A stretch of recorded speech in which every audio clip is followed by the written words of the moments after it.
बिस्मिल्लाहिर्रहमानिर्रहीम। इस्लामाबाद के लिए निकल रहा हूँ। फिर से मेरी अदालत में पेशियां हैं। निकलने से पहले दो बातें करना चाहता हूँ। सबसे पहले ISPR ने बयान दिया है कि इदारे की तौहीन कर दी, फौज की तौहीन कर दी, कि एक ऑफिसर का नाम ले दिया, इंटेलिजेंस ऑफिसर का, जिसने 2 दफा मुझे कत्ल करने की कोशिश की। ISPR साहब, जरा मेरी गौर से बात सुनो। इज्जत सिर्फ एक इदारे की नहीं है, इज्जत कौम में हर शहरी की होनी चाहिए। इस वक्त कौम की सबसे बड़ी पार्टी का सरबराह हूं। 50 साल से कौम मुझे जानती है। मुझे कोई झूठ बोलने की जरूरत नहीं है। इस आदमी ने 2 दफा मुझे कत्ल करने की कोशिश की, और जब भी इन्वेस्टिगेशन होगी मैं ये साबित करूंगा कि ये वो आदमी था, और इसके साथ एक पूरा टोला है। और इसके साथ कौन है वो भी सब कौम को पता है। आज सोशल मीडिया के जमाने में सबको पता है वो कौन है। सवाल मेरा ये है कि क्या एक मुल्क का एक्स प्राइम मिनिस्टर, क्योंकि इस आदमी का नाम आ गया, मैं अपना FIR नहीं कटवा सका? पता तो सच और झूठ तब चले जब इन्वेस्टिगेशन होती, FIR इसके खिलाफ होती, इन्वेस्टिगेशन होती। अगर ये बेकसूर था, सामने आ जाना था। इतना ताकतवर शख्सियत कि मैं एक्स प्राइम मिनिस्टर, अपनी पंजाब की हुकूमत होते हुए हम इन्वेस्टिगेशन FIR में इसका नाम नहीं दे सके। उसके बाद पंजाब की हुकूमत की JIT, 2 पुलिस ऑफिसर ने जिन्होंने इसके कहने पे रिकॉर्ड किया था उसकी स्टेटमेंट्स, नवीद शूटर की, हम 2 ऑफिसर जो रिकॉर्ड किए थे, पंजाब के पुलिस ऑफिसर DPO गुजरात और CCPO CTD, उन्होंने हमारी इन्वेस्टिगेशन के अंदर आने से मना कर दिया। कौन था पीछे? कौन इतना ताकतवर था? उसके बाद जब इन्वेस्टिगेशन में यह साबित हो गया कि 3 शूटर थे, जब JIT में साबित हो गया कि तीन शूटर जिन्होंने गोलियां चलाई, बनिस्बत जो इनका प्रोपेगेंडा था कि सिर्फ एक दिन ही इंतहा पसंद था, JIT को सैबोटाज किया गया। 4 CTD के लोगों ने अपनी स्टेटमेंट चेंज की। प्रोसिक्यूटर जनरल ने इन्वेस्टिगेट किया, उसने कहा उनके खिलाफ कार्रवाई होनी चाहिए 4, क्योंकि उन्होंने सैबोटाज करने की कोशिश की। कौन था उनके पीछे? कौन इतना ताकतवर था? और उसके बाद जुडिशियल कॉम्प्लेक्स, मैं साबित करूंगा कि ISI ने सारी एक रात पहले उसको टेक ओवर किया।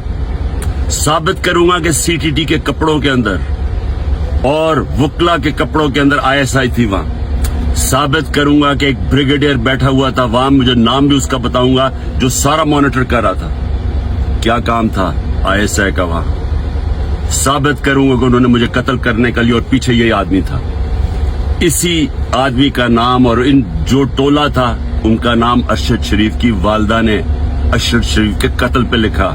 कोई इन्वेस्टिगेशन नहीं हुई, कोई किसी की जुर्रत नहीं थी कि आगे बढ़े, क्योंकि ये मुकद्दस गाय हैं, कानून से ऊपर हैं। ISPR साहेब, जब एक इदारा अपनी काली भेड़ों के खिलाफ एक्शन लेता है, वो अपनी क्रेडिबिलिटी बेहतर करता है।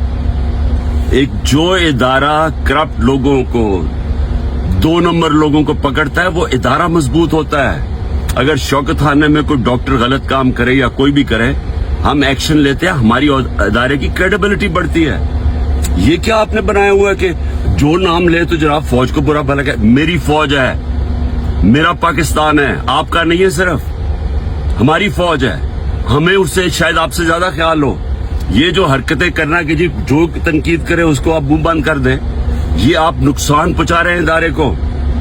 और मैं ये भी आज कह दूं, ये जो आज मैं जा रहा हूं, वहां कोई पुलिस और रेंजर्स और FC इतनी बड़ी फौज लाने की, मुल्क के पैसे जाया करने की कोई जरूरत नहीं है। अगर किसी के पास वारंट है, सीधा मेरे पास वारंट लेके आए, मेरे वकील होंगे, लीगल होंगे, मैं खुद ही जाके जेल में तैयार हूं जाने के लिए।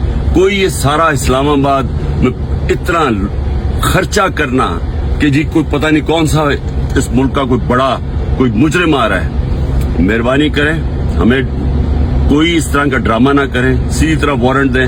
کوئی میرے پر کیس نہیں ہے, کوئی اس وقت کیس نہیں ہے, لیکن میں مینٹلی ذہنی طور پہ تیار ہوا ہوں کہ جیل میں ڈالنا ہے. میں تیار ہوں جیل میں جانے کے لیے, میں جیل میں جانے کے لیے تیار ہوں. دوسری چیز, یہ جو اس نے ڈرٹی ہیری نے جو پلان بنایا ہوا اور ٹولہ ہے اس کے ساتھ, اور میں پھر کہتا ہوں سوشل میڈیا دیکھیں, سب کو پتا کون کون اس کے ساتھ ہے. میں اگر اللہ نے ان کے ہاتھ میں میری جان لے کے جانی ہے اس کے لیے بھی میں تیار ہوں. لیکن میرا آج سوال یہ ہے کہ کیا آپ لوگ تیار ہیں جن کی 5-6 انگلیاں گھی میں ہیں, جو اقتدار کے مزے لے رہے ہیں, جو پیسے بنا رہے ہیں اور پیسے بچا رہے ہیں نعروں لے کے, کیا آپ سب تیار ہیں؟ کیا ہو سکتا ہے کہ اتنی زیادہ قوم نہ سڑکوں پہ نکلے, لیکن یہ بھی ہو سکتا ہے کہ سری لنکا میں جو حالات تھے, آج بلومبرگ کہتا ہے, دنیا کہتی ہے کہ پاکستان کے اس سے زیادہ برے حالات ہو چکے ہیں. تو اگر یہ پھٹ گئی قوم تو آپ سب کو اپنے آپ کو بچانا, چھپتے پھریں گے آپ. یہ جو سارے بادشاہت بنی ہوئی ہے, یہ جو پیسے بن رہے ہیں, سارا کچھ دھل جائے گا. تو آپ بھی تیار ہو جائیں, میں تیار ہوں. اور میں یہ بھی آخر میں کہہ دوں کہ اگر ان چوروں کی, ان ڈاکوؤں کے نیچے, ان ڈفرز کے نیچے اگر زندگی گزارنی پڑے نا, ان کی غلامی کرنی پڑے, میں اللہ سے دعا کرتا ہوں کہ اس سے بہتر ہے کہ مجھے اوپر لے جائے, کیونکہ میں نے اس ملک سے باہر تو جانا نہیں ہے. لیکن اس طرح کے غلام, ان کی غلامی سے موت بہتر ہے. ناظرین کرام, آپ نے ویڈیو دیکھی. عمران خان نے اپنے آخری ویڈیو بیان میں واضح الفاظ میں کہا کہ یہ ملک بھی میرا ہے اور یہ فوج بھی میری ہے. اگر فوج میں کوئی شخص کوئی غلط کام کرتا ہے تو اس کے خلاف جب کارروائی ہوگی تو اس سے ادارے کا نام اور مضبوط ہوگا, ادارہ اور بہتری کی طرف جائے گا.